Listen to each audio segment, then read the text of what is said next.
अभी अपने मंत्री जी ने कहा कि मेरिट लिस्ट के आधार पर उनको भेजा जाएगा। हमारा सभापति महोदय दिया जाए कि 3 ऑप्शन में जहां चाहे वो वहां रहे। नहीं, सभापति महोदय, यदि ऐच्छिक होता तो ये समस्या कैसे होती? समस्या ही नहीं होती। ऐच्छिक होता ये मंत्री जी को इतने अच्छे तरीके कि लोगों को समझ ही में नहीं आता है।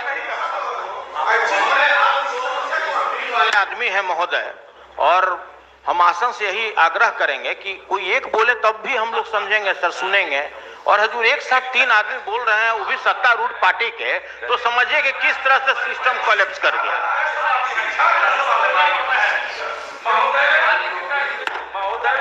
महोदय वैकेंसी नहीं है शिक्षकों के सामने। अगर वैकेंसी रहेगी तब न वो देंगे कोई जिला। हम तो बार बार कह रहे हैं क्वालिफाइंग एग्जाम है और शिक्षकों का संवर्ग सदैव अलग माना गया है। राज्य कर्मी के तरह उनका संवर्ग नहीं माना गया है। मैंने पत्र भी मंत्री महोदय को 3 दिन पहले दिया था हाथ में। मानव संसाधन विकास विभाग के द्वारा 2002 में निकाला गया था, जो कि इससे शैक्षणिक व्यवस्था पूरे राज्य की चरमरा जाएगी, इसके लिए कहा था और सरकार ने ही कहा। महोदय, हमने कहाँ कहा है कि स्थानांतरण नहीं होगा इनके ऐच्छिक जगह पर, लेकिन पदस्थापन, ये पहले पदस्थापन की बात है। अभी स्थानांतरण कहाँ हो रहा है?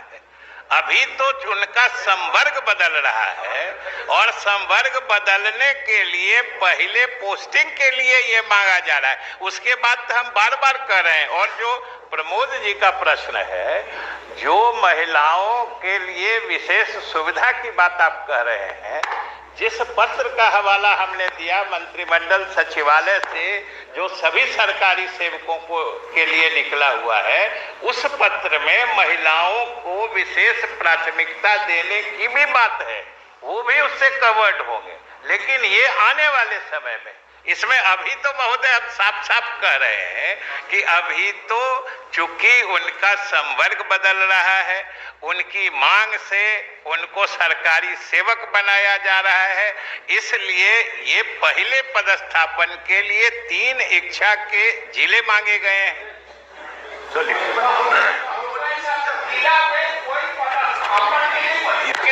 ये सब तो इनका भरा हुआ है, तो वो 3 जिला में कहाँ ब्लाइंडली देगा?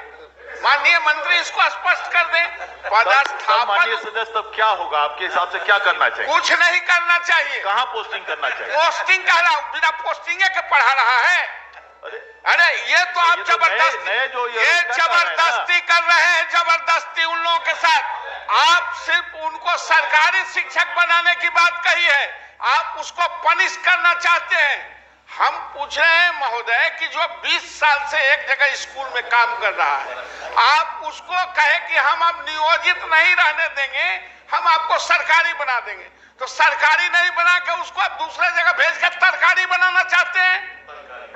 आप इसका मतलब क्या है महोदय? जब आपके पास वैकेंसी नहीं है तो 3 जिला में कहा किस स्कूल में भरेगा? मैं माननीय मंत्री से जानना चाहता हूँ। महोदय, वैकेंसी दिखलाया जाए। उनके साथ कहाँ न्याय हुआ?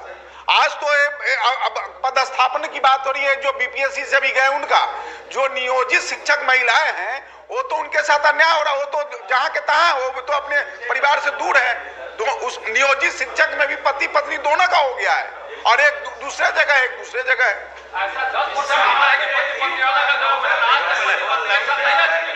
सिर्फ प्रदर्शित करवाई जाए ताकि शिक्षक उन्हीं वैकेंसियों में से अपना पदस्थापन का विकल्प दे, ये सबसे बेहतरीन रहेगा। महोदय, ये तो हमने 3 जिला हम मांग ही रहे हैं, और वो कह रहे हैं नवल जी कि कौन 3 जिला देगा? वो 3 जिले देने हैं जहां रहने में आपको सुविधा होगी। सीधी बात है। क्यों है?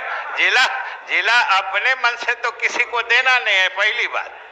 दूसरी बात, नवल बाबू ने कहते कहते कह दिया कि आप शिक्षक के साथ जोर जबरदस्ती कर रहे हैं, अन्याय कर रहे हैं।